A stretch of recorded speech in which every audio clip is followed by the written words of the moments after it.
नमस्कार, मैं डॉक्टर रेणु उपाध्याय हूँ। मैं एक ENT स्पेशलिस्ट हूँ वर्किंग एट न्यूट्रिमा हॉस्पिटल मेरठ। आज मैं आपसे पीडियाट्रिक पॉपुलेशन में स्नोरिंग के बारे में कुछ बातें शेयर करना चाहूँगी।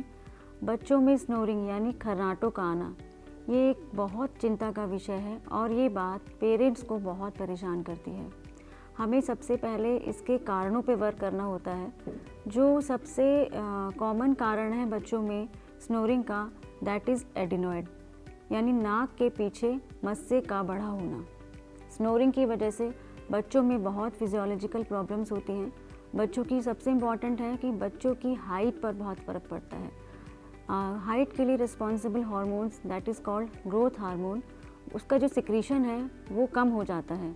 तो ऐसे बच्चों की हाइट कम रह जाती है, उनके दांत टेढ़े मेढ़े हो जाते हैं, ओवरऑल उनकी जो फिजियोलॉजी है वो डिस्टर्ब हो जाती है। तो जल्दी से जल्दी हमें स्नोरिंग के कारणों पे वर्क करके उसकी डायग्नोसिस बना के हमें उसका ट्रीटमेंट कराना चाहिए। तो ऐसे पेशेंट्स में हम डायग्नोस्टिक नेज़ल एंडोस्कोपी करते हैं। तो अगर बच्चे में नाक का मांस बढ़ा हुआ होता है तो हमारे पास रिसेंट टेक्नोलॉजी का लेज़र अवेलेबल है।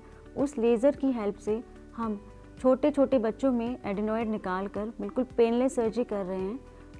हमारा जो सबसे कम एज का पेशेंट है, हमने 3 साल के बच्चे में भी वो ऑपरेशन किया है और वो बहुत ही सक्सेसफुल रहा है।